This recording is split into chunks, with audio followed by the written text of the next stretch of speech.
Halo, selamat bertemu kembali bersama dalam renungan harian Prapaskah.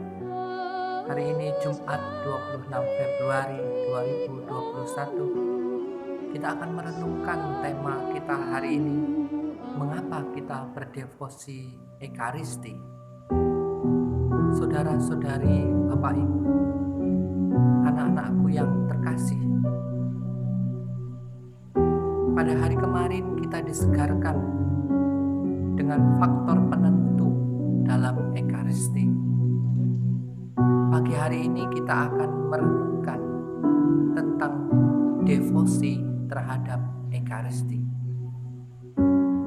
Mengapa kita berdevosi kepada Ekaristi? Marilah kita mempersiapkan hati kita untuk mendengarkan sabda Tuhan hari ini dan merenungkannya serta melaksanakannya dalam kehidupan kita sehari-hari. Marilah kita hening sejenak.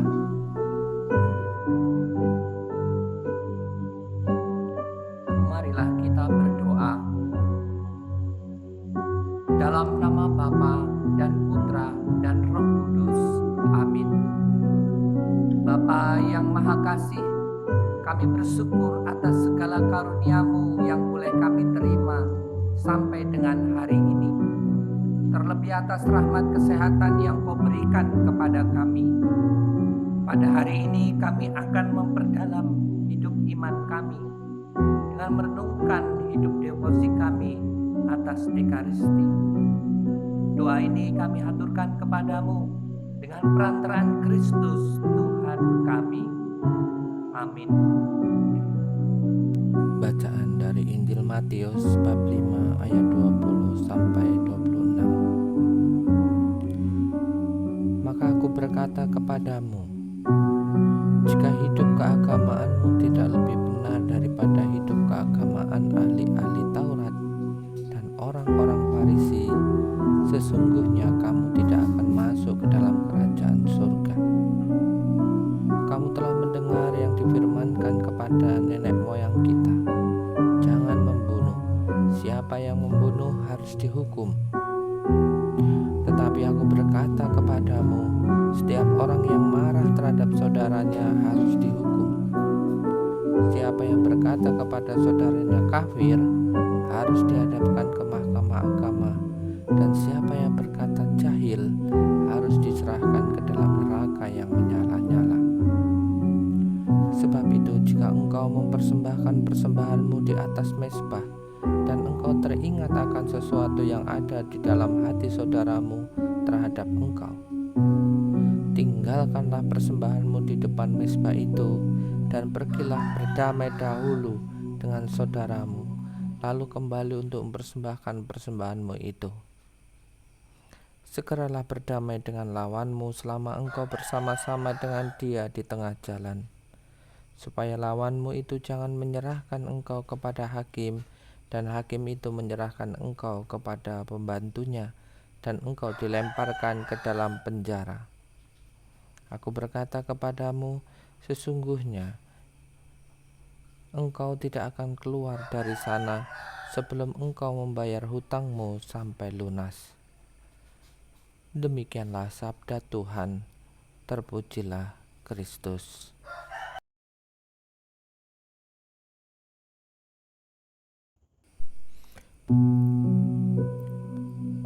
Saudara-saudari sekalian, anak-anakku yang terkasih, apa sih yang dimaksud dengan devosi? Devosi secara sederhana dipahami sebagai ulah kesalehan pribadi.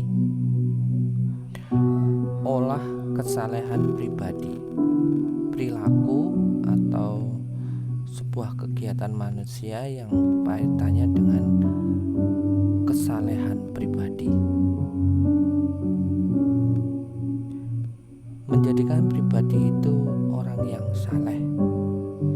Itulah pengertian sederhana dari apa yang dikatakan sebagai devosi.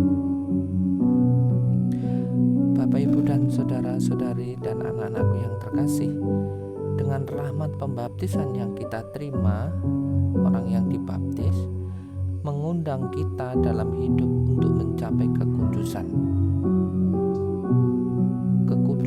atau kesalehan.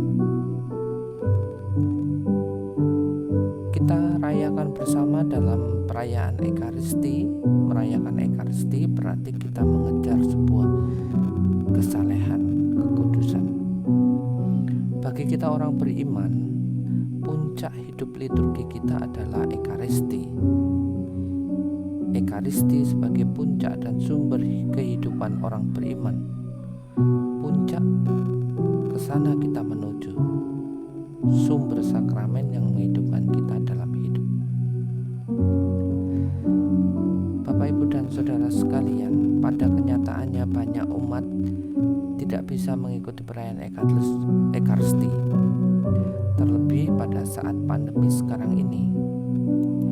Tetapi pada situasi normal sebelum pandemi, banyak orang juga tidak bisa merayakan Ekaristi. Hal itu disebabkan oleh banyak faktor. Tentu faktor yang pertama karena keterbatasan imam. Dalam Ekaristi sendiri hidup Yesus dikorbankan, cintanya diberikan untuk kita manusia sebagai tebusan atas dosa-dosa kita. Dia telah mencintai kita sehabis-habisnya secara total, maka sudah selayaknya hidup kita persembahkan kepadanya, yaitu dengan berbakti menghormatinya, senantiasa menyatukan hidup kita dengan hidupnya. Devosi merupakan jalan atau sarana untuk persembahan hidup kita. Dengan demikian kita hidup senantiasa dijiwai, dirasuki hidup oleh Tuhan, dan telah dikorbankan, disalib, dihadirkan kembali dalam Ekaristi.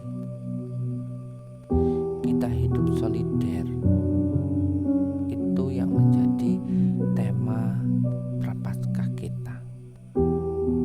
Mari kita bertanya, sejauh mana saya bisa melaksanakan devosi Ekaristi dan apa pengaruhnya terhadap hidup saya.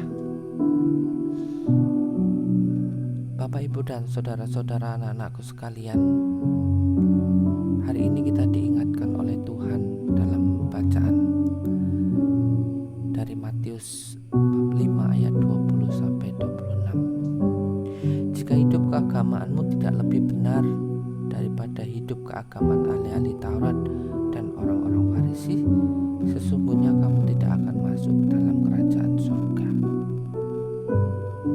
Bapak, Ibu, dan saudara-saudara, anak-anakku sekalian, hidup kita dalam mengabdi Tuhan, kalau hanya sekedar standar saja, diingatkan oleh Tuhan, itu hanya mengikuti standar sebagai umat beriman. Tetapi yang diingatkan Tuhan adalah hendaknya kita hidup dalam kemaksimalan. Jadi perbuatlah yang paling baik, berikan yang paling baik untuk Tuhan. Itu yang mau dikatakan daripada bacaan hari ini. Tidak hanya itu saja, perkataan, perilaku, dan perbuatan kita mestinya menunjukkan lebih baik daripada ahli-ahli Taurat dan orang Farisi. Kita tahu bahwa ahli Taurat hidupnya memang mengikuti adat istiadat, mengikuti aturan agama ketat. Tapi yang diinginkan Tuhan adalah kita mau solider terhadap orang lain, keluar dari diri kita dan mulai memperhatikan kebutuhan orang lain. Semoga hari ini kita mau menjadi orang-orang yang lebih baik lagi dari sebelumnya. Semoga kemuliaan kepada Bapa dan Putra dan Roh Kudus, seperti pada permulaan, sekarang, selalu, dan sepanjang segala abad. Amin.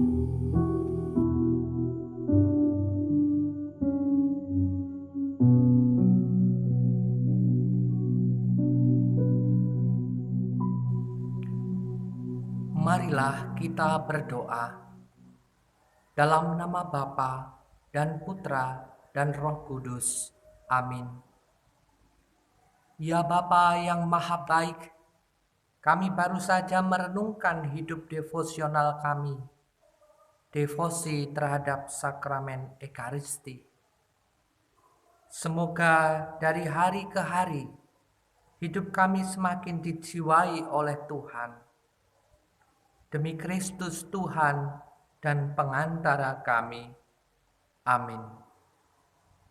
Semoga hidup kita diberkati oleh Allah yang Maha Kuasa dalam nama Bapa dan Putra dan Roh Kudus. Amin.